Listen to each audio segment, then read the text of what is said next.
Assalamualaikum warahmatullahi wabarakatuh. Balik lagi dengan gue Irman dan selamat datang kembali di Chemistry, cerita mistis para pendaki. Apa kabar kalian today? Semoga sehat-sehat selalu, dilancarkan segala urusannya dan selalu dalam lindungan Tuhan Yang Maha Esa. Amin.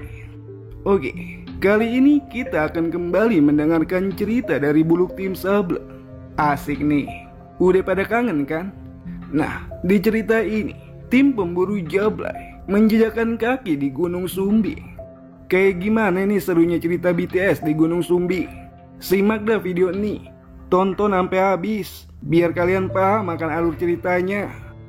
Tapi seperti biasa, sebelum kita masuk ke ceritanya, jangan lupa like, comment, and share video ini. Subrek, nyalain juga lonceng notifikasinya supaya kalian gak ketinggalan cerita-cerita selanjutnya.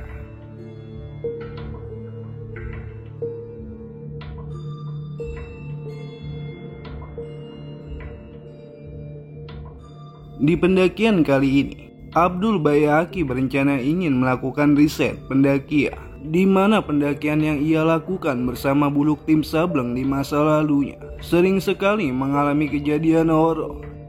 Abdul berencana tidak melibatkan Udin dan juga Bang Buluk kembali karena agenda tahun ini ia ingin melakukan pendakian bersama Dea tanpa ada manusia pengganggu yang ikut di pendakiannya. Kalau gue muncang gak ngajak Udin sama Bang Buluk, bakal ada kejadian horor gak ya? Umam Abdul Bayaki. Padahal Udin sudah menyimpulkan penyebab kejadian horor yang pernah mereka alami itu dikarenakan adanya janin bayi yang sengaja disimpan oleh satu teman mereka. Tetapi Abdul merasa alasan itu tidak cukup. Pasalnya Abdul berpendapat jika Udin mengetahui cerita kelam Buluk Tim Sableng yang sengaja ia sembunyikan. Geblek banget si Abdul, sujunin gue aja, ucap Udin yang sibuk mengetik cerita ini yang diceritakan oleh Bang Buluk. Serius Din, dia ngomong gitu ke gua, sambung Bang Buluk sembari terus menceritakan pendakiannya. Abdul Bayaki pun mulai mengatur rencana pemberangkatannya. Akan tetapi jika dia cuma mengajak dia seorang, mana mungkin Bang Buluk mengizinkan? Apalagi Abdul tumbuh dewasa bersama Udi yang pasti otaknya sudah didoktrin. Maksud lu apaan nih lu? Tanya Udin yang memberhentikan ketikan di smartphone miliknya. Lah kan si Abdul sering sama lu tuh, pasti lu ngajarin step by step cara ngolah ikan kayak gimana. Sampai pada akhirnya Abdul pun mulai menghampiri kediaman Bang Buluk untuk meminta izin supaya Dea bisa muncak bersama dengannya. Namun hal yang menarik Abdul ceritakan, di mana ketika ia menghampiri Bang Buluk, di dalam rumahnya seperti terdengar perabotan rumah tangga yang berterbangan. Dan ternyata Bang Buluk sedang menghadapi perselisihan perkara rumah tangganya. Ada-ada baik.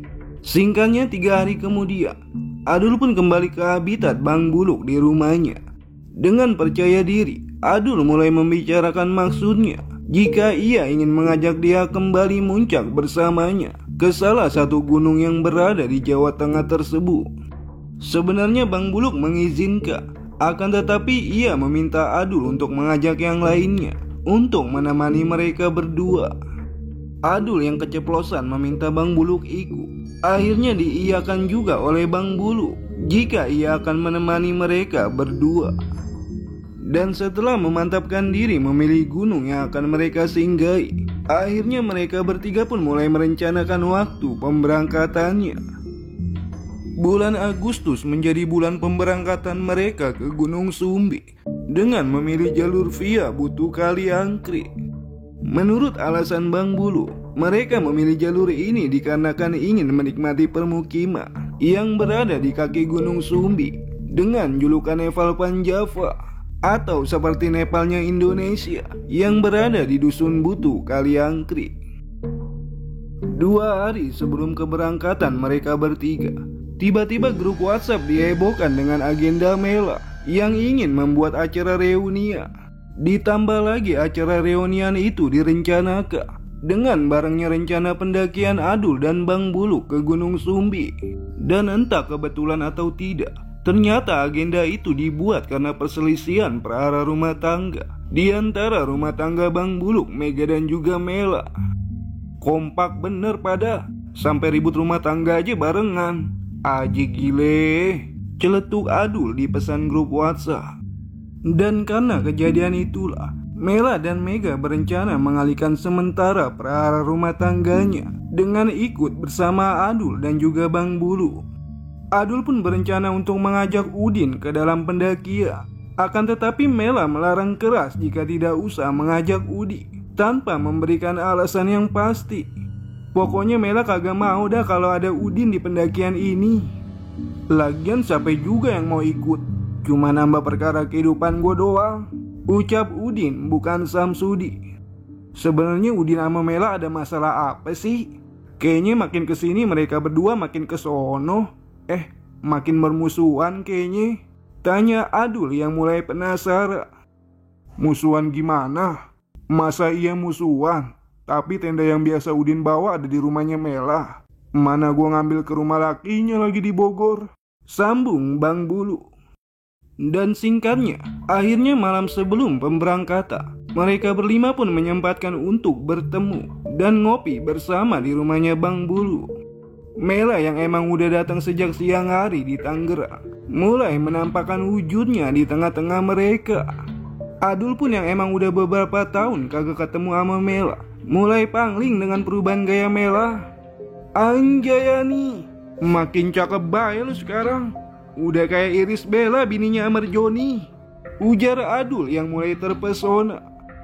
Iris Joni Ludul, biar buntung sekalian, sambung Udi yang anteng tiduran di ranjang bambu. Dan saat itu Adul pun mulai meyakinkan Udin kembali untuk ikut apa tidaknya di pendakian ini. Tetapi dengan mantap, Udin memilih tidak akan ikut di pendakian kali ini. Udin malah berdoa, semoga mereka semua terus diterjang teror selama pendakian ini. Dasi Udin ngadi-ngadi bae. Beberapa tahun kagak ketemu, banyak hal yang mengagetkan Adul karena lamanya tidak ada pertemuan di antara mereka. Apalagi perubahan Mela yang sekarang cukup membuat Adul tercengang. Pasalnya Mela yang saat ini menjadi wanita penikmat nikotin atau wanita perokok. Dan bukan hanya Adul aja yang kaget dengan perubahan Mela, Bang Buluk dan juga Mega juga baru mengetahuinya. Tanggapan lu gimana, Din? Kok lu kayaknya be aja sih? Mega pun mulai menanyakan. Iya terserah dia lah. Apa jangan-jangan lu udah tahu ya kalau Mela mulai ngerokok? Namun di sini Udin malah menanyakan maksud tujuan mereka muncak ke Gunung Sumbi.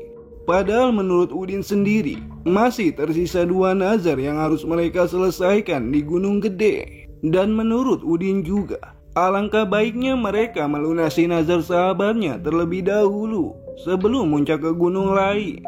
Akan tetapi ucapan Udin tersebut justru membuat emosi Mela menjadi tersuluh. Mela pun mengungkapkan alasan Udin kenapa ngebet banget buat bayar nazar sahabatnya. Karena Udin sendirilah orang yang paling bersalah di realita kehidupan mereka. Ya logika aja sih, kenapa dia ngebet banget buat bayar nazar Arman? Itu karena dia ingin cepat nebus dosa-dosanya ke almarhum, ucap Mela yang menggerutu. Melihat Mela yang menggerutu, akhirnya Bang Buluk pun melerai perselisihan Udin dan juga Mela. Menurut Bang Buluk, itu kesalahan mereka semua. Kalau bukan mereka sahabatnya, lalu siapa lagi yang mampu membayar nazar tersebut?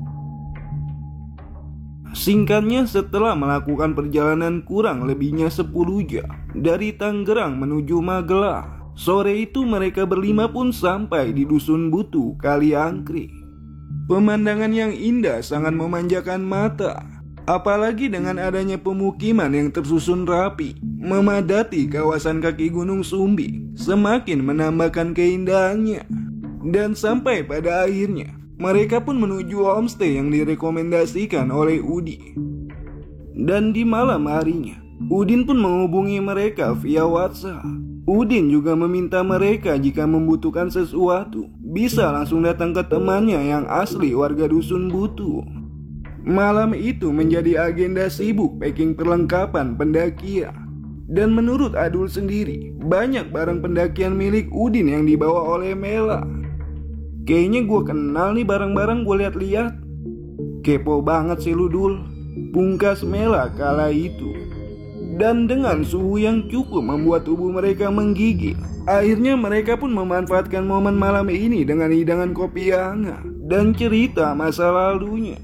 Memang akhir-akhir ini hanya Mega dan Melala yang bisa menyempatkan diri untuk kebersamaan mereka. Dan untuk yang lainnya, mungkin kesibukan merenggut waktu mereka berkumpul. Sementara Dea pun selalu berada di samping Abdul Bayahaki. Sedangkan Mela, Mega dan Bang Bulu sibuk sharing masalah rumah tangganya masing-masing. Biarkanlah para pendiri Buluk Tim Sableng itu bertukar pikiran. Namun jangan biarkan Adul yang muda sendirian menikmati malam tanpa wanita yang ia sayangi.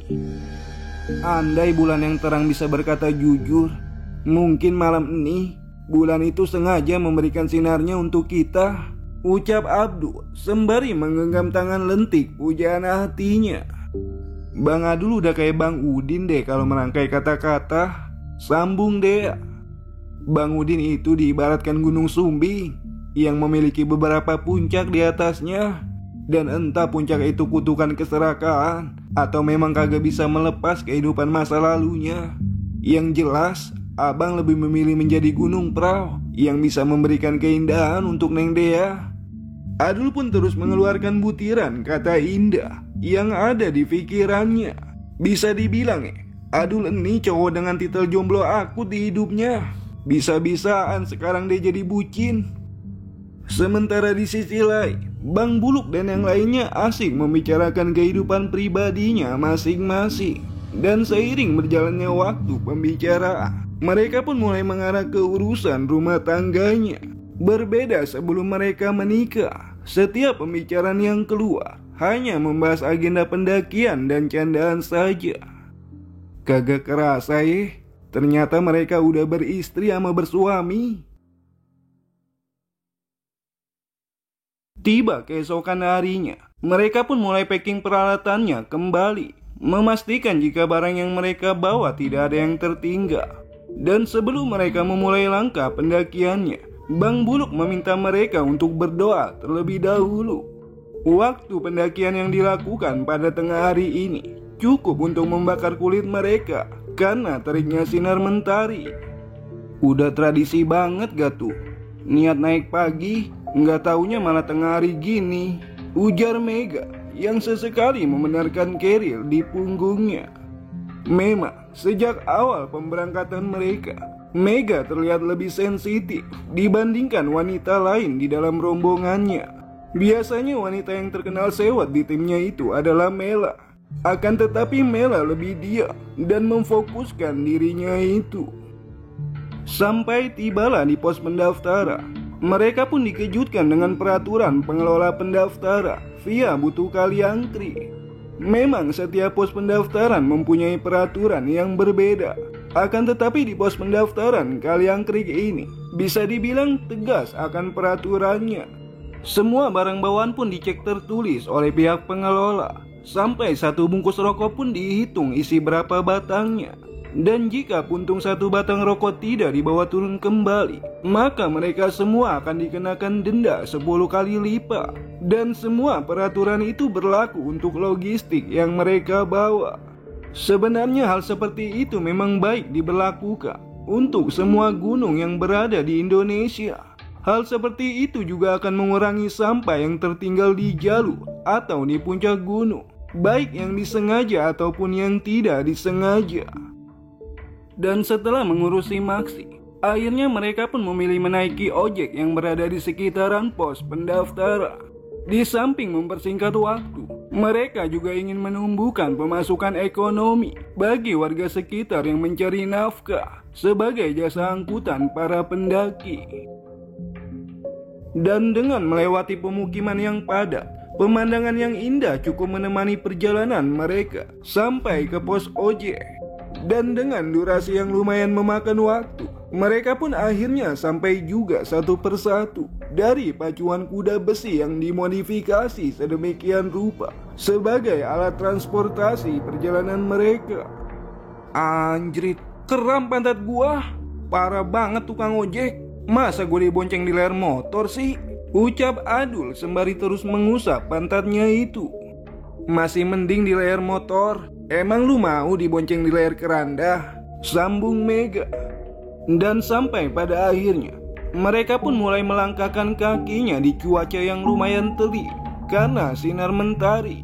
Dan dengan dipimpin Bang Buluk dan juga Adul sebagai pantat barisa, keadaan itu mengingatkan mereka akan pendakian masa lalunya.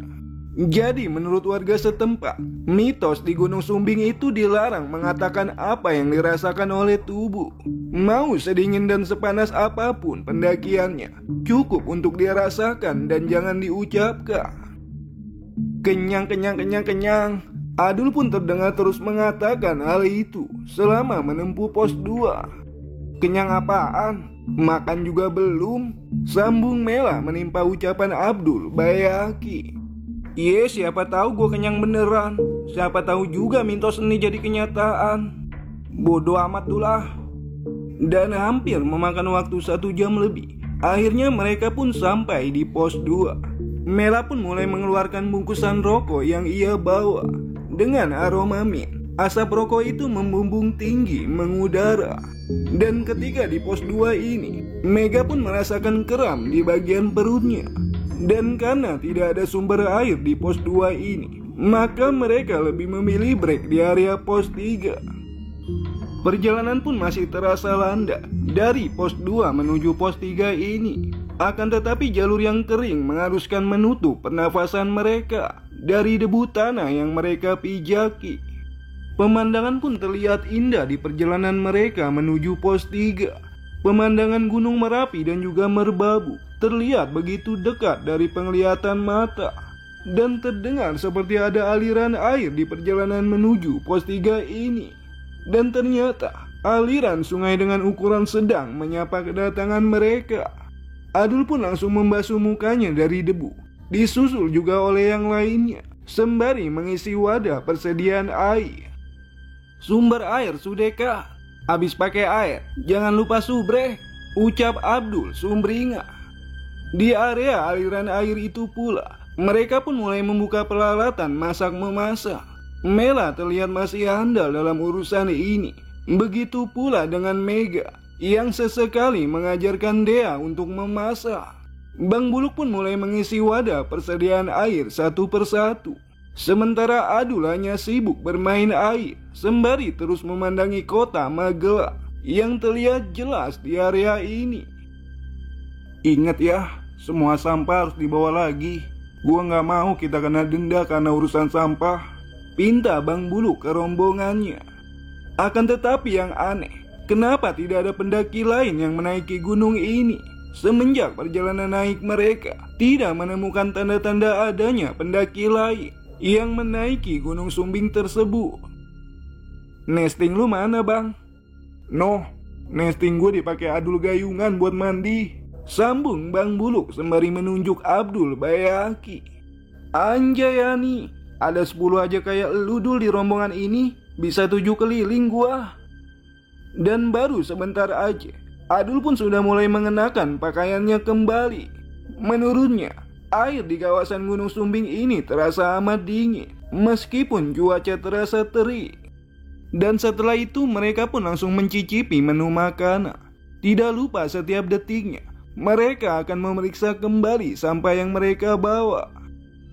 Baru kali ini gue takut bener kehilangan sampah. Adul pun terus membicarakan hal tersebut. Sampah terbang ketiup angin bae sampai gue kejar. Anjrit, untung terbangnya kagak pakai parasut, sambung Adul kembali. Dan ketika mereka ingin melanjutkan pendakian dan sudah memastikan tidak ada barang atau sampah yang tertinggal, tiba-tiba Mega meminta Bang Bulu untuk membuat toilet darurat. Adul yang sedikit menggigil pun langsung membentangkan flashlight di antara pepohonan di area tersebut. Dan beberapa menit kemudian, Mega pun kembali dengan wajah yang terlihat panik. Kenapa lu? Cepirit ya? Panik bener itu muka, celetuk Abdul Bayaki. Namun, Mega pun langsung menarik Mela seperti ingin membicarakan sesuatu. Sedangkan yang lainnya hanya bisa menunggu mereka dari kejauhan. Dan kemudian, Mela dengan wajah serius pun langsung menghampiri Bang Bulu untuk memberitahukan sesuatu.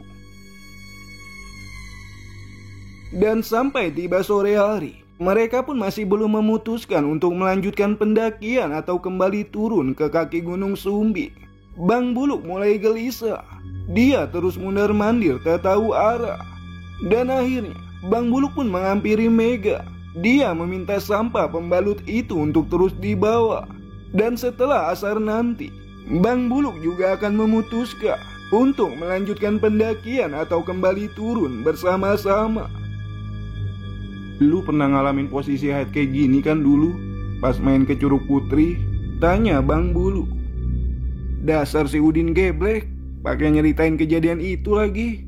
Iya, dulu gue pernah mandi di curug dalam keadaan haid, tapi yang kena teror malah si Udin. Dan akhirnya Bang Buluk pun meminta Mela untuk jujur cara melewati itu. Menurut Mela juga, kenapa dia dan Udin bisa melewati itu? Karena dia mengikuti statement Udin yang kagak masuk akal. Menurut Udin sendiri, dia yang akan membawa bekas bungkusan air tersebut. Dalihnya jika Mela diculik sama Wewe Gombel, nanti Mela bakal ditebus dengan bungkusan bekas haidnya yang dibawa Udin. Kalau menurut gue sih jangan ikutin dia bang. Dia itu sesat tahu. Emang iya sih selama ini gue gak ngerasain apapun. Tapi karena pemikiran dia, akhirnya dia sendiri yang harus nanggung resiko bawa kapur. Rumah tangga lu kisruh juga gara-gara Udin kan? Sambung Bang Buluk kembali. Apa-apaan sih lu bang? Oh berarti si Udin ngumpanin badannya demi keselamatan seorang Mela. Boleh juga tuh caranya. Dan akhirnya Bang Buluk pun memutuskan untuk melanjutkan pendakian dan meminta Mega agar menyerahkan bungkusan pembalut kepada dirinya. Oke, pendakian ini disponsori oleh pembalut. Dan jangan lupa subrek, sambung Abdul Bayaki. Dan setelah menyiapkan diri untuk melanjutkan pendakian, Bang Buluk meminta kepada semuanya untuk menjaga pikiran supaya terus berada di ritme pikiran positif. Bang Buluk juga meminta ke semuanya untuk tetap fokus dan bersolawat. Barisan pun mulai dirubah. Ciri khas leader Buluk tim Sableng yaitu akan mengganti barisan di saat situasi mulai mengkhawatirkan. Dan kali ini Mega berada di barisan paling depan yang disusul oleh Dea dan juga Mela. Kemudian Abdul Bayaki yang menjaga barisan paling belakang. Tidak ada rombongan pendaki lain yang menjadikan keadaan ini semakin tidak baik-baik saja. Ditambah langit semakin lama yang semakin gelap. Namun tiba-tiba Abdul pun berteriak meminta Bang Buluk untuk menahan perjalanan mereka. Abdul merasakan kram di kaki sebelah kirinya. Dia pun juga berpendapat jika rasa dingin mulai terasa berpindah-pindah dari tubuhnya. Gejala hipotermia itu dul, ujar Mela sembari membuka aluminium foil. Lagian lu ada-ada aja sih pakai acara mandi segala, sambung Bang Buluk. Memang suhu di Gunung Sumbing ini mulai terasa dingin, apalagi ditambah musim kemarau seperti ini. Suhu dingin pada malam hari bisa menambah problem pendakian mereka. Sementara lantunan suara azan yang terdengar dari smartphone Mela menandakan jika mereka sudah memasuki waktu maghrib. Sedangkan estimasi perjalanan mereka dari pos 3 menuju pos 4 bisa memakan waktu hampir 2 jam lamanya. Trek vertikal pendakian pun baru saja menyambut kedatangan mereka. Akan tetapi, belum setengah perjalanan, mereka harus kembali terhenti karena ulah mereka sendiri. Air mata pun mulai menetes dari kedua mata Adu yang sejak tadi menahan rasa dingin. Mega pun dengan sigap mengeluarkan kompor miliknya untuk membuatkan Adul minuman hangat. Angin sampai memecahkan api yang menyala di atas kompor. Angin bertiup kencang menerpa tubuh mereka yang sibuk merawat Adul. Minum nih, pinta Mega yang terus memaksa Adul untuk membuka mulutnya. Kalau ada Udin, dibakar hidup-hidup lu Sakdul, ujar Bang Bulu sembari membungkus Adul dengan flashlight. Sementara Dea mulai terlihat panik, tetapi Bang Buluk memberi arahan kepada adiknya itu untuk tidak panik ketika menghadapi keadaan seperti ini. Aduh. Adul pun terus menahan rasa dingin yang ia derita. Lu jangan ada-ada terus, Dul. Istighfar lu. Aduh, pengen dipeluk Dea. Dan dengan perlahan, minuman hangat sudah mampu diterima oleh Adul. Ia pun mulai bisa menggerakkan jari kakinya dengan perlahan. Akan tetapi, Mela masih belum berani membuka balutan dari tubuh Adul. Justru Mela lebih memilih menghabiskan satu batang rokok bersama Bang Bulu, sembari menikmati pemandangan Gunung Merapi dan juga Merbabu di atas ketinggian Gunung Sumbi. Keren banget ya Bang. Dengan cuaca kayak gini, semua terlihat nampak lebih jelas, ujar Mela. Sementara Mega pun mulai mengajak kembali Bang Buluk untuk segera melanjutkan pendakian. Tidak lupa, Bang Buluk memeriksa kondisi Adul yang sejak tadi tertidur pulas berselimut kehangatan. Astagfirullah, masih sempat-sempatnya ngorok dia di keadaan kayak gini, ucap Mega yang membangunkan. Kayak yang baru kenal sama adik-adian lu aja gah, sambung Mela sembari mengemas kembali bawaannya. Dea pun langsung menghampiri Adul, menanyakan kondisinya, dan tidak lupa juga memberikan perhatian lebih. Heran gua kira masih Dea kagak beneran suka sama si Sakdul, ucap Udin bukan Samsudi, yang terus menulis cerita ini sembari ngopi. Ngopi mulu lu Din. Mereka pun mulai kembali melanjutkan pendakiannya. Dengan cahaya yang mereka bawa, mereka mulai saling bahu-membahu melewati trek menanjak selama pendakian menuju ke pos 4. Namun tiba-tiba, mereka mendengar suara manusia yang sedang berbicara. Suara itu terdengar dari arah atas, tempat mereka berpijak. Dan setelah mereka selidiki, ternyata mereka menemukan pendaki lain yang sedang beristirahat. Permisi Mas, di pos 4 ada pendaki yang buka tenda gak ya? Ucap Bang Buluk yang menanyakan. Wah sepi banget Mas, cuma ada satu tenda aja. Dan itu juga cuma satu pria yang nempatinya. Saya aja yang udah sampai pos 4 mau turun lagi nih, ucap salah satu dari mereka. Dan setelah mengobrol, ternyata rombongan pendaki yang mereka temui berasal dari Jawa Timur. Widih, si Masnya kembar ya? Kalau boleh tua, namanya siapa ya? Ucap Adul yang mencoba untuk asik. Kalau boleh tahu Mas, kenalin, nama saya Riko. Dan ini saudara kembar saya namanya Raka. Kenalin juga dua teman saya. Yang cewek itu namanya Reni, dan abangnya satu ini namanya Mas Puji, ucap Riko memperkenalkan rombongannya. Dan setelah berkenalan, akhirnya Bang Buluk mengajak rombongan Riko untuk muncak kembali. Dan dengan senang hati, Riko pun langsung menerima ajakan dari Bang Buluk dan meminta ke rombongannya untuk segera mempersiapkan kembali pendakiannya. Lagian ngapain juga udah sampai atas mesti turun lagi? Dikira ada flying fox kali bisa mondar-mandir naik gunung, ucap Adul kala itu. Dan singkatnya mereka semua pun sampai di pos 4. Bang Buluk pun memilih spot untuk membuka tenda, dan yang lainnya mulai membuka perlengkapan memasak kembali. Memang ada satu tenda yang berdiri di pos 4 ini, tetapi dengan keadaan tenda yang sudah gelap mengurung niatan Bang Buluk untuk menyapa penghuni tenda tersebut. Dan setelah 3 tenda berdiri, akhirnya Bang Buluk pun mulai mengatur posisi tenda yang dikhususkan diisi oleh para wanita. Sementara Adul mulai mendekati Dea yang sejak tadi memandangi bintang-bintang di langit. Neng Dea, jika abang jadi bunga, Neng mau gak jadi lebahnya? Ucap Adul yang mulai ngegembel. Nggak mau abang, masa Neng jadi lebah sih? Mela yang melihat perbincangan mereka berdua pun hanya bisa menepuk jidat karena tingkah laku Adul yang tidak berubah sejak awal mengenalinya. Ya udah Neng jadi bunga deh, abang jadi lebahnya ya, biar bisa terus menghisap. Hisap, lu gak pantas jadi lebah Dul. Lu pantas aja jadi tawon Vespa, sambung Bang Bulu sembari meminta Dea untuk segera beristirahat. Dan yaki-yaki ganggu baik orang mau pacaran. Dan sampai pada akhirnya mereka semua pun mulai memasuki tendanya masing-masing. Dan baru aja memejamkan mata, Bang Buluk pun terbangun. Kala itu Bang Buluk mendengar suara riuh seperti adanya pendaki lain yang baru sampai di pos 4 ini. Adul pun mulai mengintip di balik tenda yang ia tempati. Sementara Riko yang kebetulan berada satu tenda dengan Adul dan juga Bang Buluk mulai menanyakan keadaan di luar sana. Dan menurut Adul setelah keluar tenda, jika di luar sana baru saja datang para pendaki dengan jumlah besar. Mungkin para pendaki itu rombongan pendaki yang open trip yang baru sampai di pos 4 ini. Dan karena riuhnya suara di luar tenda, Mela pun sampai keluar memeriksa keadaan yang mengganggu tidurnya itu.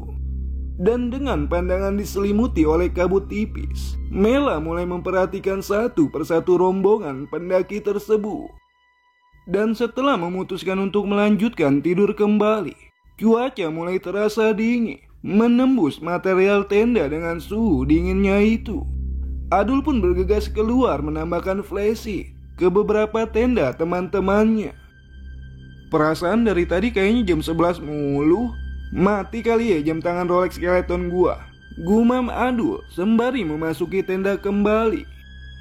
Dan ketika Adul ingin memejamkan matanya, tiba-tiba suara riuh yang terdengar dari luar tenda seketika itu berubah menjadi suara rintian.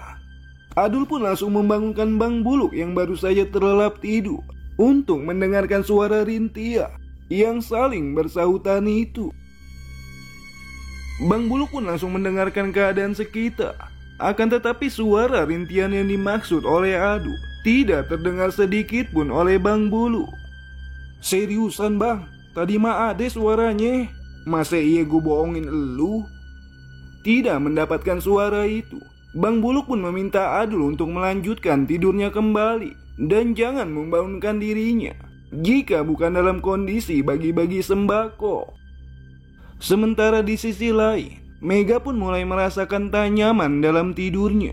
Dengan kondisi yang sedang haid, dia pun berinisiatif untuk mengganti pembalut pada malam itu juga. Mega pun terus memaksakan kedua matanya itu agar cepat tidur.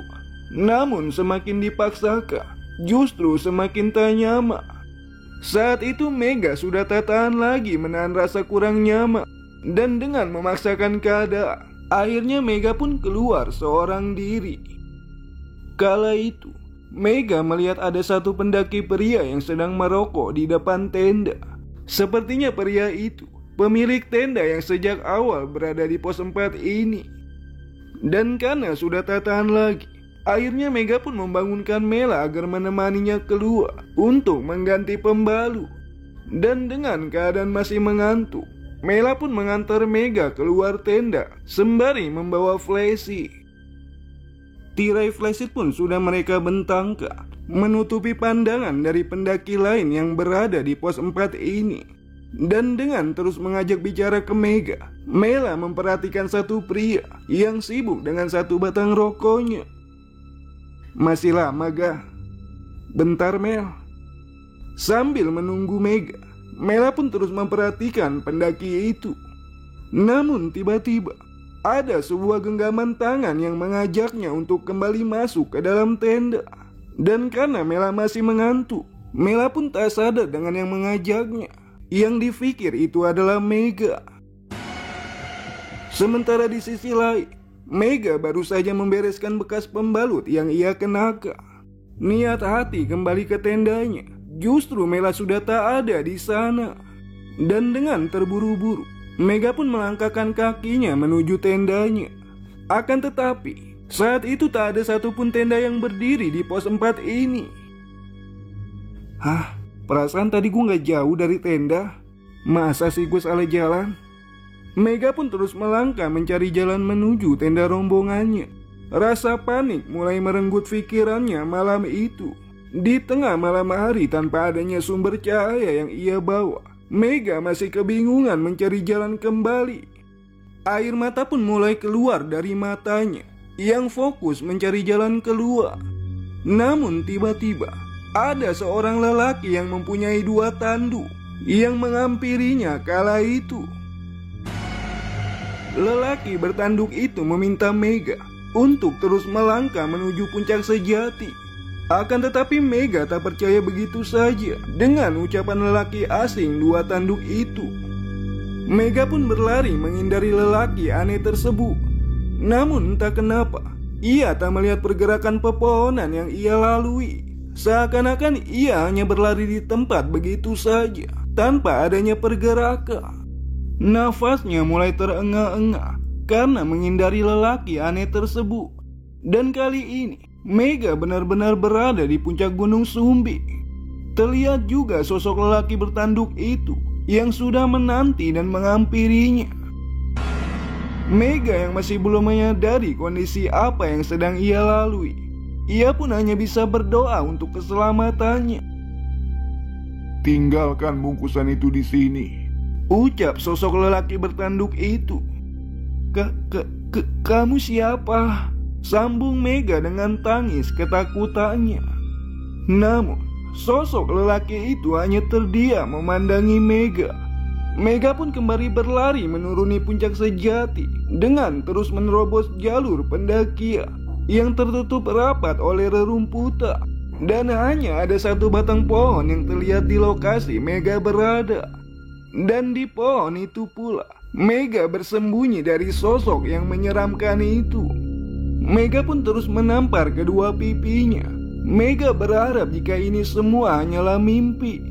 Namun tiba-tiba Mega merasakan sentuhan tangan dengan kuku yang panjang keluar dari pohon tunggal tersebut. Tangan itu mencoba menarik rambut Mega yang terlihat berantakan. Mega pun langsung menepis tangan itu yang mencoba menarik rambutnya. Tetapi apa yang ia lakukan sudah terlambat. Tangan itu berhasil meraih rambutnya dan menahan Mega yang mulai lemas di pohon tunggal tersebut. Sosok itu perlahan berjalan menghampiri Mega. Akan tetapi ada 2 pemuda yang menghadang sosok bertanduk itu. 2 pemuda itu pula yang melepaskan cengkeraman tangan yang merenggut rambut Mega. "Cepat pergi dari sini," pinta kedua pemuda itu. Dan sebelum Mega pergi, ia pun sempat mendengar pembicaraan kedua pemuda itu dengan sosok lelaki bertanduk. Menurut Mega juga, kedua pemuda itu memanggil si lelaki bertanduk dengan sebutan Raka atau kakak. Selama pelariannya, Mega terus dikejar oleh beberapa sosok hitam yang merintih seakan kesakitan. Dan tidak ada pepohonan atau tumbuhan besar yang tumbuh selama pelarian perginya. Yang ada hanya savana luas membentang sejauh mata memandang. Semakin bergerak pergi, maka semakin banyak pula sosok hitam yang mengejarnya. Ditambah suara rintian yang semakin menambah keseraman tempat tersebut. Dan di ujung savana tersebut terlihat seperti ada 1 tenda yang berdiri. Mega pun terus melangkahkan kakinya seraya terus meminta pertolongan.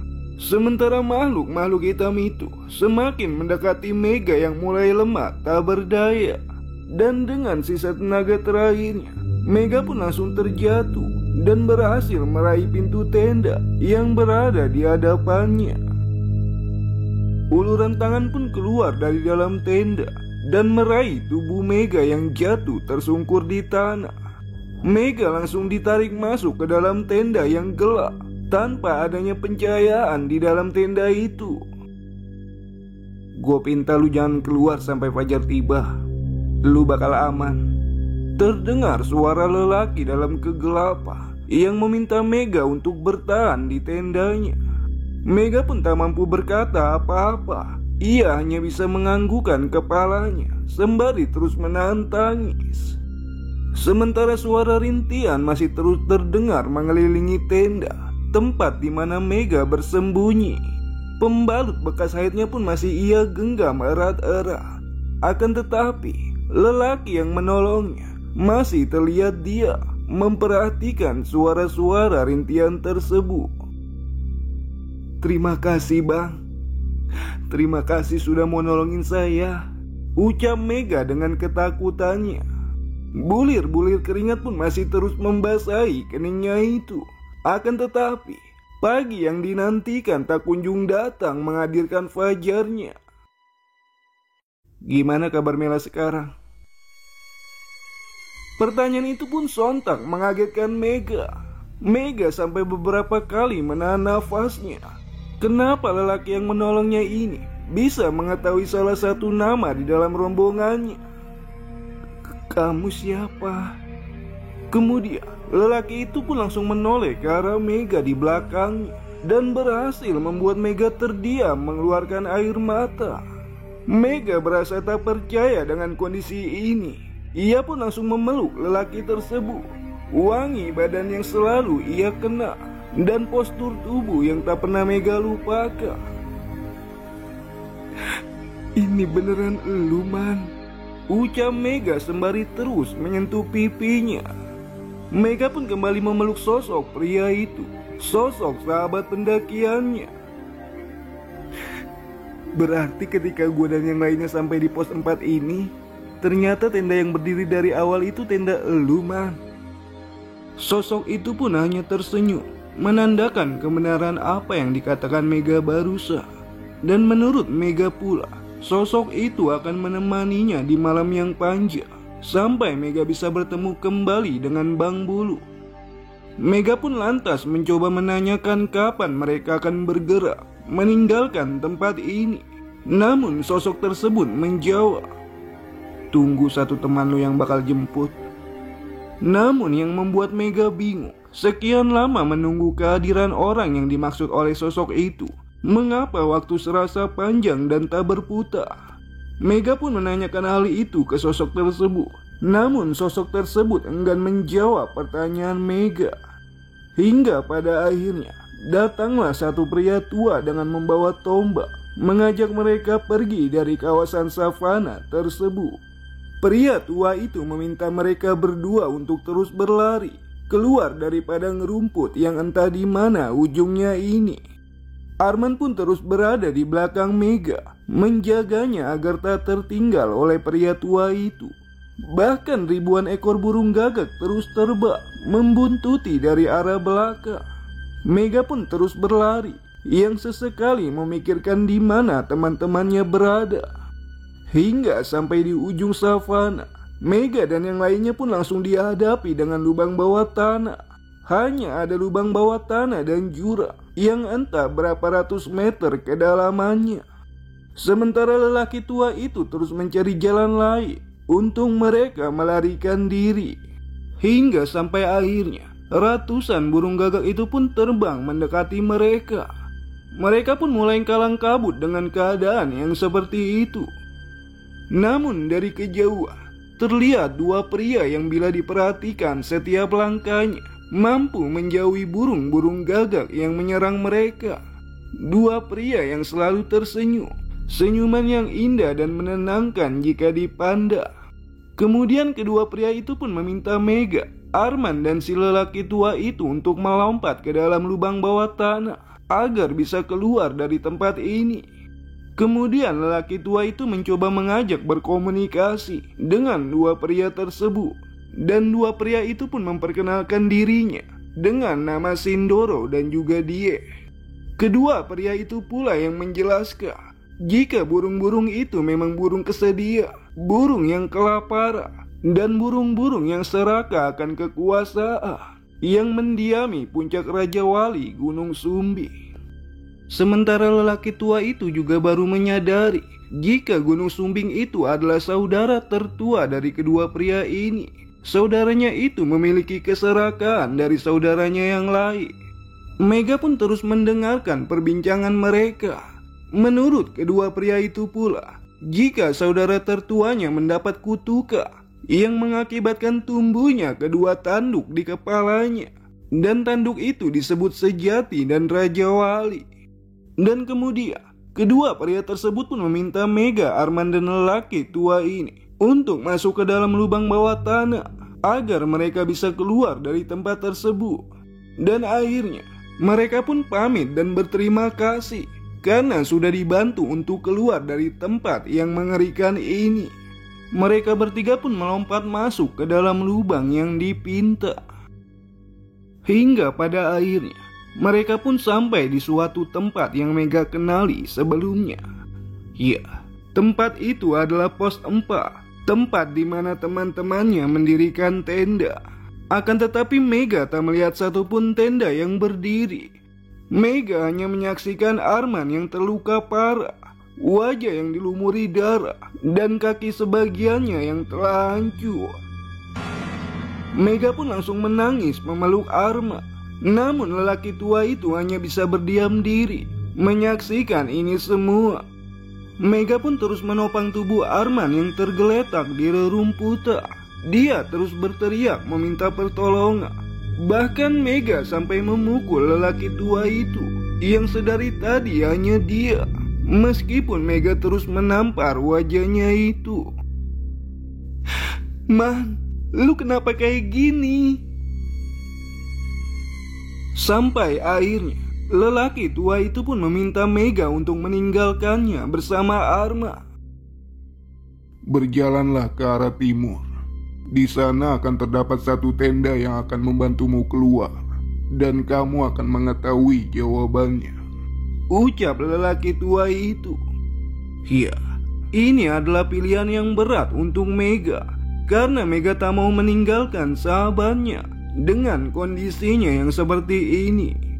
Kemudian lelaki tua itu pun meyakinkan Mega jika dia akan menjaga temannya sampai Arman menemui titik di mana seharusnya ia berada. Mega pun memeluk Arman sebagai tanda perpisahan. Meskipun itu berat, namun ini jalan terbaik untuk keduanya. Mega mulai berjalan mengarah timur dengan terus memegang bungkusan pembalut bekas airnya. Dia pun terus mengusap air matanya yang mengalir. Sesekali juga Mega memandang Arman dari kejauhan yang tergeletak tak berdaya. Hingga suatu saat sampailah Mega di suatu tenda yang dimaksud oleh lelaki tua tersebut. Ia pun langsung memasuki tenda itu dan bertemu dengan satu lelaki yang membelakanginya. Lelaki itu pun mulai menyambut kedatangan Mega. Mega pun mencoba menanyakan siapa sebenarnya lelaki ini. Sampai akhirnya lelaki itu pun menoleh ke arah Mega. Arman. Mega pun kembali memeluk Arman. Akan tetapi Mega langsung melepaskan pelukannya dan sadar jika sahabatnya sedang tergeletak tak berdaya di sana. Kamu siapa? Arman. Mega tak mengerti dengan keadaan ini. Arman pun langsung menjelaskan jika yang terluka itu adalah keadaan terakhir kalinya. Dan Arman juga menjelaskan akan ada satu masa bunga itu mulai bergugur. Dan pada saat pohon itu tidak memiliki bunga lagi, maka dia dan Mega tak akan bisa bertemu sampai batas dihidupkannya kembali. Arman pun juga menjelaskan jika tersisa 2 bunga yang belum terlepas dari dahannya. Namun seiring berjalannya waktu, bunga itu akan gugur. Bahkan ia meminta Mega untuk segera menggugurkan semua bunga tersebut. Arman juga memberitahukan Mega kalau dia selalu mendatangi Udin melalui mimpi, memohon untuk segera menggugurkan bunga tersebut. Arman pun meminta Mega juga untuk menitipkan pesannya ke Mela. Arman meminta maaf jika ia terlalu memaksakan sesuatu yang melibatkan hatinya. Tapi Udin gak ikut di pendakian ini, Man. Gunung ini memang bukan tujuan Udin. Dia juga janji gak akan menaiki gunung lain sebelum menggugurkan bunga-bunga yang tersisa itu. Dan sebelum Arman benar-benar pergi dari hadapan Mega, ia kembali memandang Mega. Namun kali ini terlihat dari sorot matanya yang mulai berkaca-kaca. Tolong sampaikan ke Mela, maaf untuk rasa sakit itu. Rasa sakit yang ditinggalkan yang seharusnya hanya gue yang rasain. Air matanya pun mulai tumpah ruah dengan tubuh yang mulai bergetar. Tolong sampaikan ke Mela, maaf sudah membohongi perihal perasaan hati. Kalau gue ikhlas menerima, tapi nyatanya gue gak siap untuk itu semua, Ga. Bilang juga ke dia, maaf harus pergi dengan cara yang sesakit ini. Yang gue pikir sakit ini akan hilang jika dibenturkan dengan sakit pula. Tapi nyatanya gue makin tersiksa. Gue sendirian, Ga. Sakit dan tak tentu arah. Lu sesakit itu, Man. Sakit ini akan hilang jika nazar itu telah diselesaikan. Tapi, Man, sudah ya. Lain kali hati-hati. Jangan sembarangan mengganti pembalut. Gue pamit ya, Ga. Salam buat yang lain. Gue sayang kalian semua. Dan akhirnya Arman pun pergi meninggalkan Mega seorang diri. Mega pun mencoba untuk mengejarnya. Akan tetapi semakin cepat Mega melangkah, justru semakin jauh Arman berjarak. Mega hanya bisa terduduk lemas dengan tangisannya dan kembali masuk ke dalam tenda sesuai permintaan lelaki tua tersebut. Dan beberapa saat kemudian Mega pun ditemukan oleh Bang Buluk dan yang lainnya yang tergeletak tak sadarkan diri di tempat di mana sebelumnya Mega mengganti pembalut. Sejak awal melihat Mela, Mega pun langsung memeluknya dan tak mampu berkata apapun kepada yang lainnya. Semuanya pun terus menenangkan Mega dengan kondisinya yang sulit dijelaskan.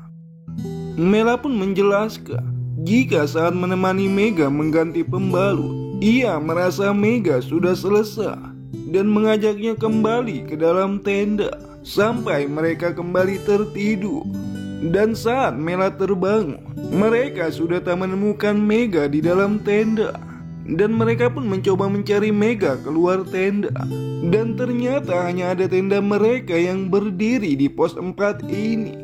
Bahkan keempat pendaki asal Jawa Timur itu pun sudah tidak ada di sana. Menurut Mela pula, semua seakan sulit untuk dijelaskan. Dan Bang Buluk juga meminta ke semuanya untuk tidak melanjutkan pendakian ini. Mega pun terus menangis tanpa adanya penjelasan yang ia ungkapkan. Semuanya masih terasa bagaikan mimpi.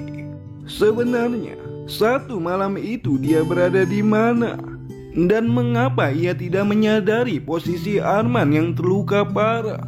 Dan pagi ini dia baru menyadari jika luka yang Arman derita adalah kondisi terakhirnya saat meninggalkan dunia ini. Alam hanya perantara sejauh mana kemampuan kita untuk menjelajahinya. Alam juga hanya satu dari sekian banyak hal yang mampu membukakan mata dan pikiran. Meski begitu sejatinya, semua keindahannya adalah sesuatu yang fana. Meski begitu sejatinya, kita hanya bisa belajar untuk memaknai apa itu arti keindahan yang sesungguhnya. Terkadang alam juga sering memberikan cermin kehidupan kepada kita. Alam bisa memaksakan kita untuk berjuang hingga akhir, membuat kita berada pada titik rendah, dan memaksakan kita mengakui karena sejatinya kita adalah lemah. Alam akan mengulas ingatan kita kepada orang terkasih. Dan karena alam yang indah juga, Buluk Tim Sableng ada hingga akhir ini, menceritakan pengalamannya dan berbagi pengalamannya yang saling bertautan. Terima kasih sudah setia mendengar pendakian yang sejatinya tidak untuk ditiru tentang perjalanannya. Mereka akan selalu ada. Mereka hanya tak mau semuanya tahu tentang mereka. Karena sejatinya Mereka semua hanyalah aib yang tak pantas untuk kalian cintai.